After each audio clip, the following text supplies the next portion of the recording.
What is up, everybody? It is Jeff McGuire here, and I want to talk to you about franchising. Is franchising a really great way to make money? You know, a lot of people want to get into business and they're not sure how to do that. Well, franchising is an amazing way to get into business without having to create the product, create the marketing.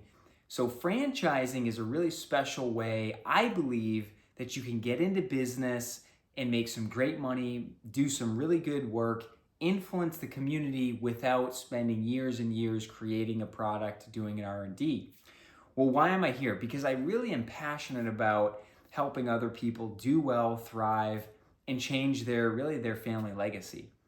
And my background, just so you know, so you can actually believe what I'm talking about here, is I started in the franchising world back in 2011 when I started with Planet Fitness. Now I was a W-2, but I went on a decade plus of getting into Planet Fitness, helping franchisees develop and grow their franchise out west. So I had 11 years of experience.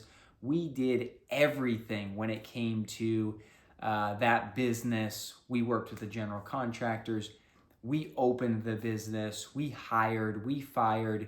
We grew the business into multiple states. We took the business down to Mexico, so south of the border.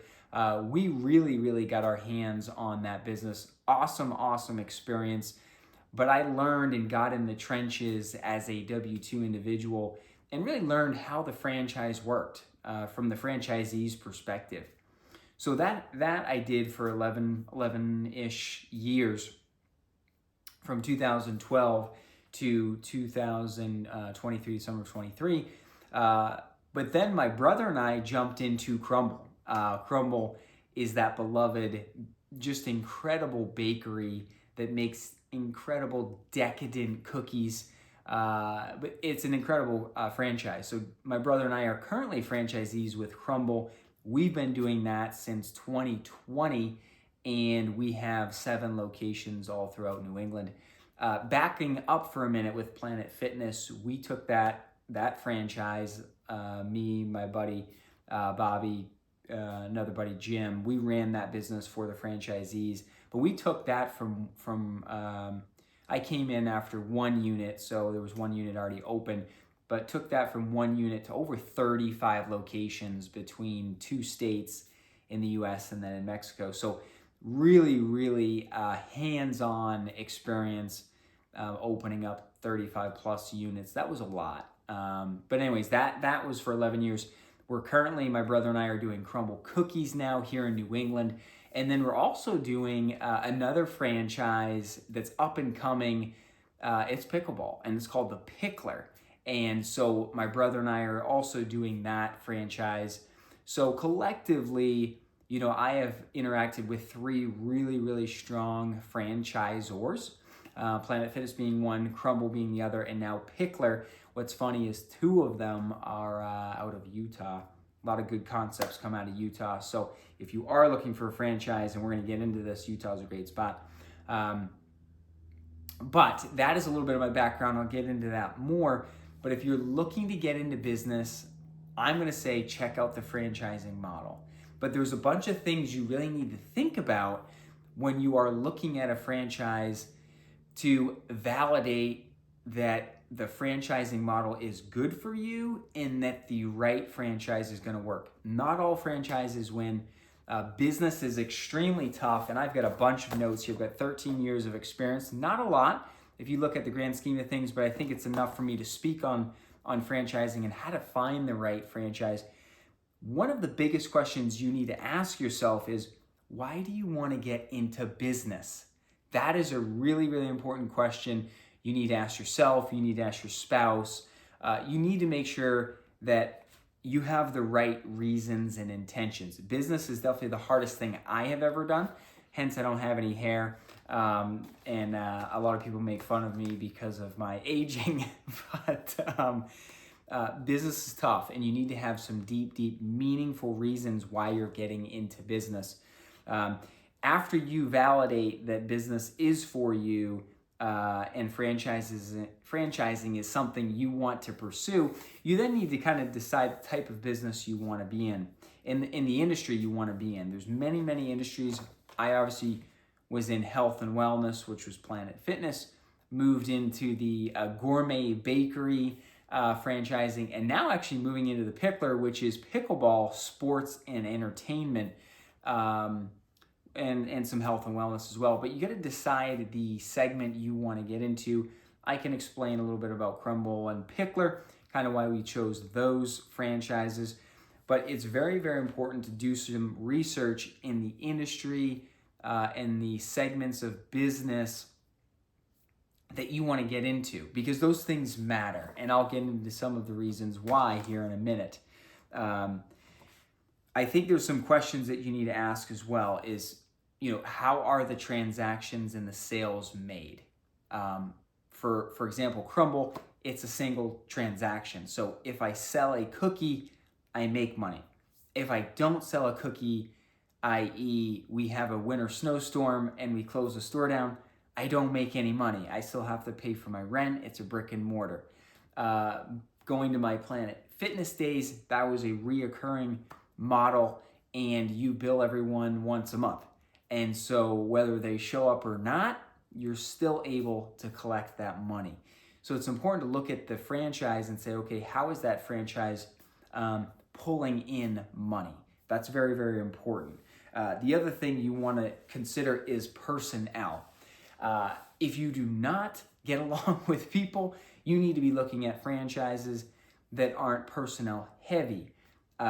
Going back to kind of the current experience that I've got, Planet Fitness, I would say, was a moderately low personnel franchise. The labor, the team was not very heavy. On the other end, if you look at Crumble, which is food, so if you're looking at any food QSR, anything in the industry of making food, baking, production that has to happen every day, it usually takes a good amount of people to make that happen, which means you got to have people show up. You got to make sure that they're excited, they're happy, they want to be physically moving, they're on their feet. Food is a very physical business. So you need to decide, is personnel and working with a lot of people something you enjoy? If you don't, you need to be looking at a franchise that maybe isn't as labor, heavy. The other thing you should think about is, how hands-on do you want to be with the franchise? A lot of franchisors don't let you come in, buy the license, open up the territory, and then, head out to the yacht in Florida. Most franchisors in the beginning are not going to let you do that. So you really need to validate how involved you want to be, and you're going to kind of discover the franchisor's commitments as you're going through that process. You obviously are going to be talking to other franchisees along this vetting process, so you'll know, how that franchisor is going to be. But that's really important. You need to know the political landscape of the state that you're going to be potentially opening your franchise in. That's really important. How did the states handle COVID? I'm sure no one thinks that will happen again. It could. You need to be thoughtful of that, and how those businesses that you're looking at, how those were handled during COVID. Could they operate if the state came in and shut you down or shut down your industry and made it non-essential? I know I'm causing a lot of nightmares for a lot of people. I lived through that whole process, ran Planet Fitness and also Crumble during that time. Lots of experience. We'll probably do a video on just that and how to handle and navigate some of those really interesting things that you won't learn at Harvard. You won't learn at any school. You only learn from being in it with real life experience. The other thing, I have no problem talking about my faith, politics, Trump, any of that. And I will say you should be aware and mindful of the franchisor's political beliefs and leaning. That's my opinion. You may not agree with that, but those are things that are important to me, that are tied into my principles. So when I'm looking at a franchisor and I'm looking at states that I'm going to do business in, I'm aware of it. I'm not going to say I'm not going to do business in those states or with franchisors that maybe don't have the exact beliefs and values I do, but it's something you should really be aware of, because when certain situations come up and the franchisor has to make a decision, they will always make the decision based on the C-suite and the leadership team, and that's something you should always be aware of. So that's just kind of the initial kind of jumping into franchising and some basic questions that you should be asking yourself. The next thing you should consider is, where is business trending? And the reason why we love Crumble and Planet Fitness thrived and did so well, and now Pickler is excelling, is the competition. When these businesses started, for the Pickler, it's still rather low from a competition standpoint, and Crumble, but the competition was nowhere near the level that Planet Fitness was at. Or for Crumble, for example, Crumble was probably 3 to 4 years, 5 years ahead of any competitor that was even close to their business model. Pickler, by far, is the best pickleball franchise in the country, and I would say they're 4 or 5 times better than the next. So when we're looking at a business or franchise, myself, my brother, it was important that we looked at the industry, we looked at the competition, and we really identified how saturated was it, and if there were multiple competitors in that space, where were they where were they located in the country? And we kind of did a comparison chart, and then we were able to decide, okay, like this franchise here is better in marketing and better in leadership team, better in experience, better in growth, more capital heavy. They have more capital to deploy. They're pulling in better franchisees. That's super key. And so we were able to do a comparison chart and really identify the best franchisor based on looking at the competition and if the market was saturated or not. I believe getting in early, and there's a risk to that. That's my personal belief. But with due diligence, and I'll go through a lot of that here in a minute, you're going to eliminate some of that risk of going in early if you choose the right franchise. Or the other thing you should consider is, what is the customer sentiment around that existing product? You know, with Planet Fitness, Planet Fitness went on a freaking tear between 2007-8 till 2018-19. People were in love with Planet Fitness. It was dominating the country from a health and wellness. It was extremely affordable, $10 a month. Are you freaking kidding me? Anyone could afford that. The build outs were beautiful. They were very, very high end for $10. You could access a Planet Fitness really anywhere. They were being built all throughout the country. So the customer sentiment around Planet Fitness was amazing. Their marketing was incredible. They made fun of the gym industry, and that actually brought in more people. Crumble, absolutely adore. Look at Crumble's Instagram account. There's nothing like that as far as a following around a gourmet cookie shop that's now turning into bigger things. The Picklers being extremely well received due to its elegance, its elevated feel, the Acrotech court. There's just a lot of things that the customers love. And if you're getting into franchising, you need to see what the customer's saying. If you want true data, you got to talk to the customer, get out into these brands before you even commit, and talk to them, watch them, interview them. I'll share a story here in a minute about that. But those are some of the things that you should be looking at as far as where is the business trending. The next thing you got to get into is the franchisor, right? You can't get too far without having to interact with the franchisor. So there's some things you want to be looking at. How long has the franchisor been around? It's twofold. One, they're very early, and there's not much to discover about the franchisor, 1, 2, 3, 4 years, or they've been in the middle of the road, they've been around for 10, 15 years, or they're a legacy company, McDonald's, some of these large companies have been around for decades. So you've got kind of these 3 buckets. Again, I have tend to be attracted more towards the early on franchisors where it's a bigger risk but a bigger reward. And I can talk about that whole segment in another video, the benefits of getting in early. But how long have they been around? How many units are open? What territories are available? What's the support and training look like? What does the FDD, which is the franchise disclosure doc, disclose? That's where you're going to find your financials. That's really, really important. What's their social media presence? Currently, that's important, 2025 and on. Social media, tech, AI. You need to make sure that that franchisor is paying attention to those things. There's a lot of factors happening in the current U.S. and globally that you got to be aware of, and the franchisor is got to be paying attention to help reduce some costs that are hitting us kind of from all over the place. So those are some things that I recommend when you're interacting with the franchisor. Take a look at. Well, what do the numbers look like? That is crucial. You cannot be wowed by how sexy it looks, by the fancy technology, the tools, although important. You need to make sure that the business, the franchisor, and the franchisees are happy and making money. They have to make money. It's not about the top line revenue. Sure, that's great, but what's the net? What is the profit that these units, these franchisees are taking home? That is really, really key. Is it 10%?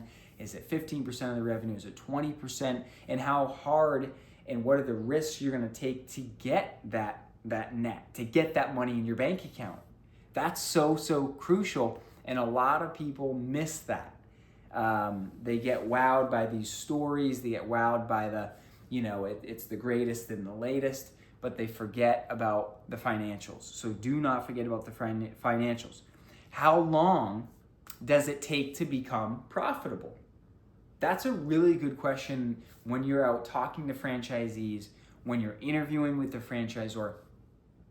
You got to ask, how long does it take to become profitable? You're going to spend all this money and time getting the business set up, finding the space if you're going in a brick and mortar. You're going to hire everyone. You're going to do your marketing. You're going to do your pre-sale launch or your pre-opening marketing. You're going to spend all this money, equipment, product. You're going to get it open, and then what, right? How long does it take you to make money? You're going to have a pro forma that you're going to put together, which I could help you do that. But you're going to have a pro forma, which is going to map out your costs, your expenses, COGS, what we call them, cost of goods sold, all your expenses, and at the end of that, it's going to leave you with a net. Well, you got to pro forma out this business, this franchise, and you got to get it within 10, 15%. And if it takes you 2 months, 3 months, 4 months, 6 months, 8 months, a year to make a profit, that means you're losing money every month. And so you got to have cash in reserve to make up for the deficit every month. So it's really, really key. You got to find out how long it takes to become profitable. What sort of cash flow can be expected, in an average unit, a low unit, an average unit, and a high unit. You'll find that in the FDD.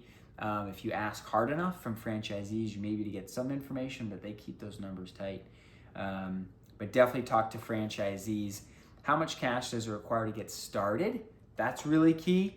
And that takes a lot of due diligence, a lot of question asking, talking to the franchisor, talking to the franchisee, getting their templates or their past opening budgets.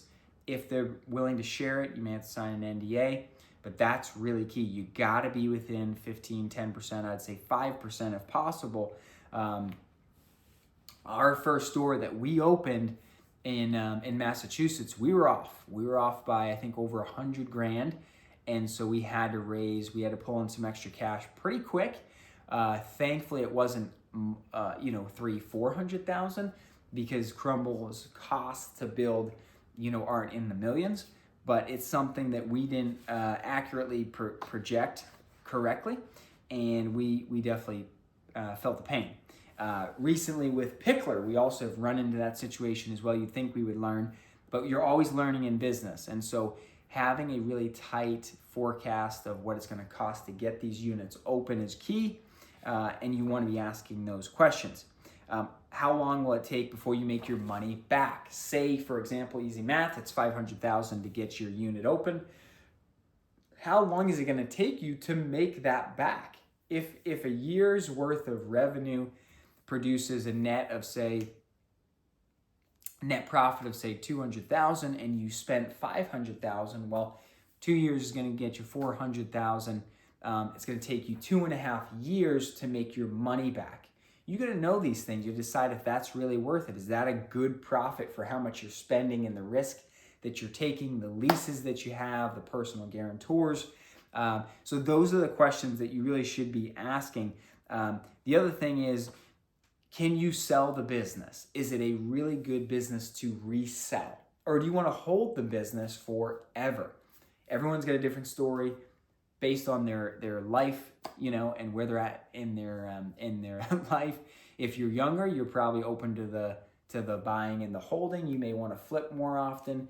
If you're an older individual, you may want to not hold on to stuff, deploy, get rid of your assets, sell, and have a bunch of cash to sit on and do passive investments.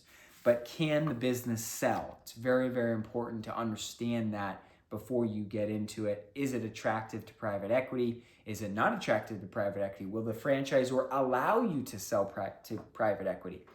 There's all these things to be thinking about before you commit to a business. And then how transparent are existing franchisees? How transparent are franchisees currently? Are they open to giving you information? Are they jaded? Are they angry? Are they happy? Are they like, wow, this is awesome. I'm enjoying it. I'm making a ton of money. Sure, it's a lot of work. The franchisor is great. You will learn so much by going and talking to franchisees. That is the secret. You cannot be afraid to get out and talk to people.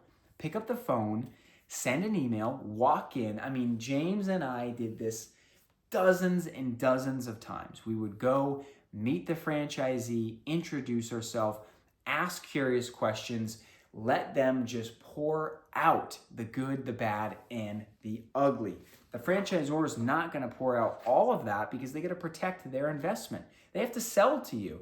Well, the franchisee's in a little bit of a different spot, and the secret is get out and talk to the franchisee. We've talked to dozens, and that's how we've learned a lot about the business. So, what do the franchisees say? I know I was just briefly talking about that, but are they happy? Are they making money?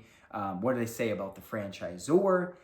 What's their biggest challenges? Okay, you need to ask them that. What are their biggest challenges and obstacles?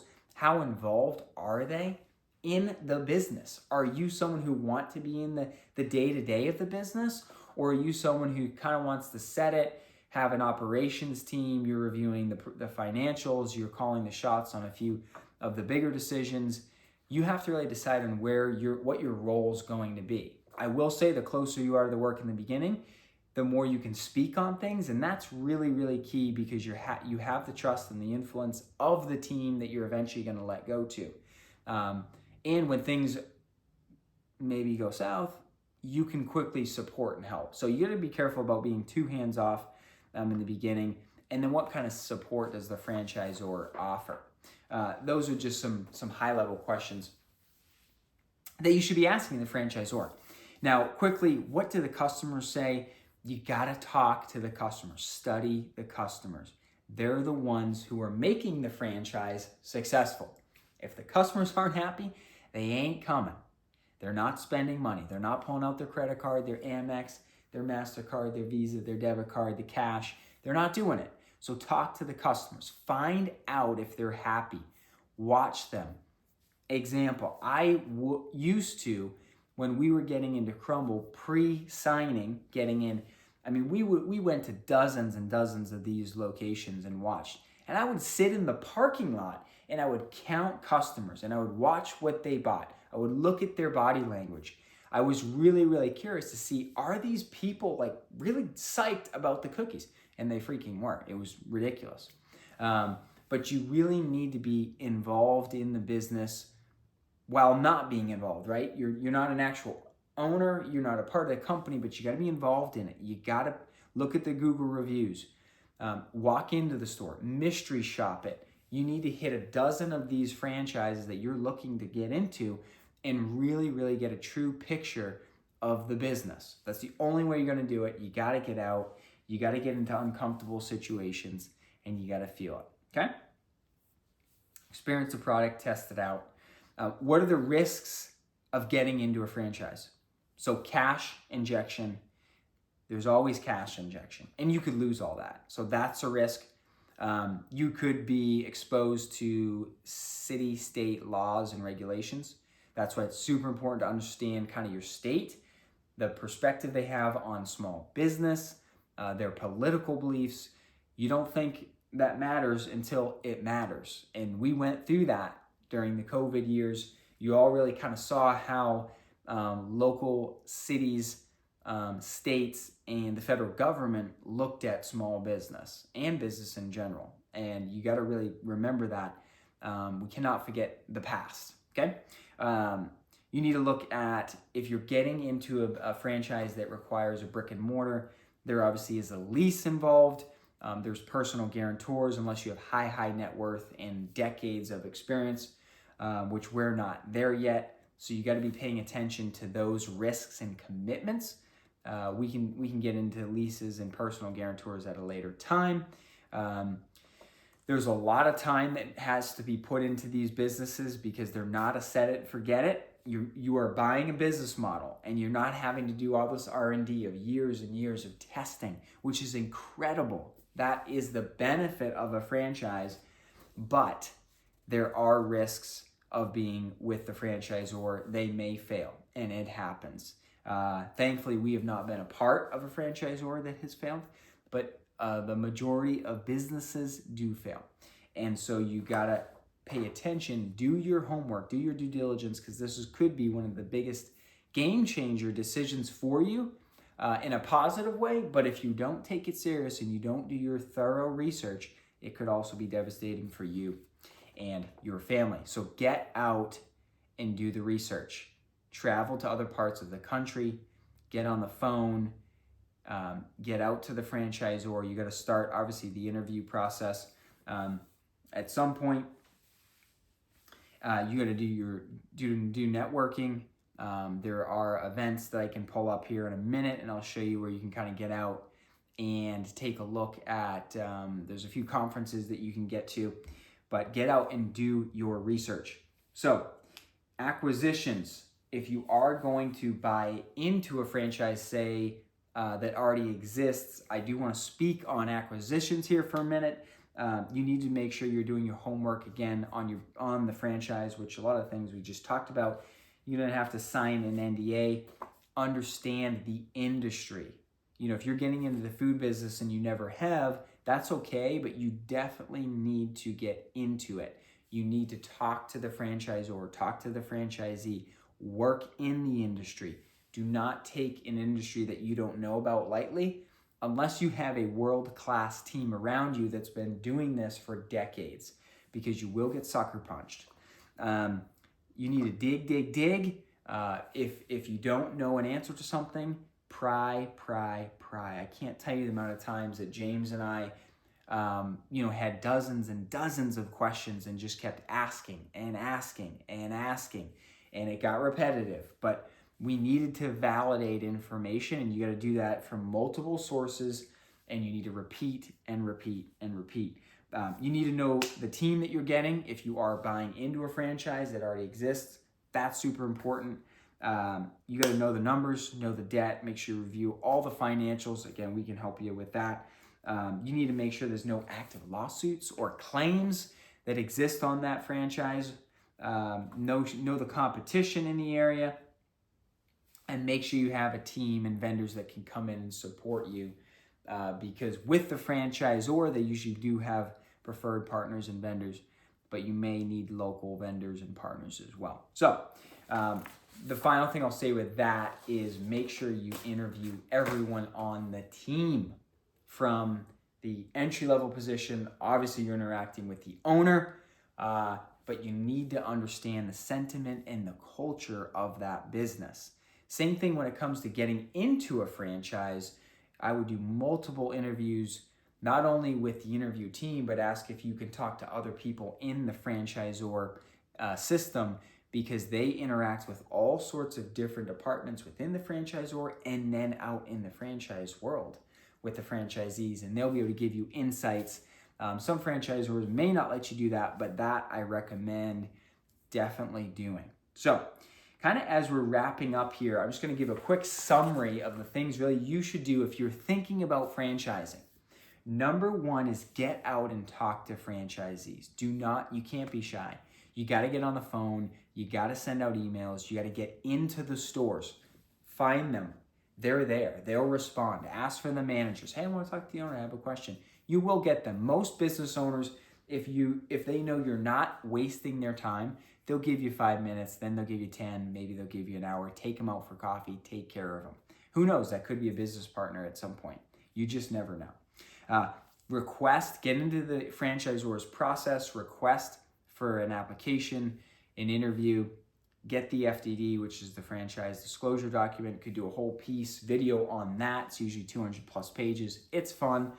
But in there's their financial model. They'll give you the breakdown, the AUV, the average unit volume, usually on a low, medium, and high, and they'll break down the sales and the profit of the actual unit. So that is super key. Other areas to check out. So Biz by Sell, Franchise Direct. There's platforms out there that you'll be able to find franchises being sold.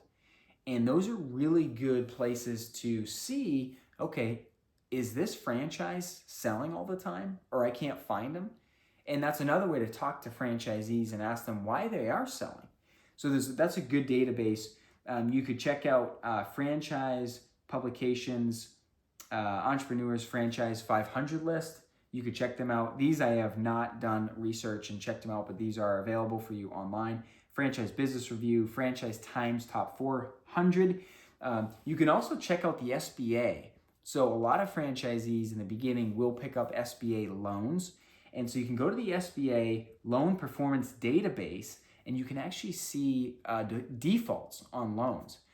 Hopefully that's not the franchise that you're looking into, but that's just good homework, good due diligence. See who's actually paying on their loans and who's defaulting on loans. Like I said before, you could connect, or actually I haven't mentioned this, but you could connect with franchise brokers. There's FranNet, FranChoice. You can find brokers out there. They actually would be, even if you paid them, to talk to them, they're constantly looking at franchises. They're selling franchises. You could get some really good information from them. Their job is to sell. So you got to weed through the BS there, but that could be a great one. The Franchise Trade Show, the Multi-Unit Franchising Conference in Las Vegas, you could totally check out. I have not been there, but I've heard really good things. Obviously, that's where everyone's going. I like to kind of find the franchises that are up and coming. So usually those at the franchise, these big conferences, usually you may not find those gems like Crumble and like Planet Fitness and Pickler, but that's a good spot to go to network and to talk to people. And then finally, I'd recommend you could reach out to Bowfly. They lend to franchises. Apple Capital, they lend to franchises. You could talk to them. See if someone would get on the phone with you, give you 15 minutes, 20 minutes, and say, hey, who are you lending to right now? What franchisors, franchisees are you seeing really pop off? You're seeing a lot of franchisees looking for capital, looking for growth and scale. That could be a great resource, Bowfly and Apple Capital. They've been lending to franchisees for a long, long time. So in summary, franchising, it's a phenomenal way to get into business without having to spend years and years of R&D and failure.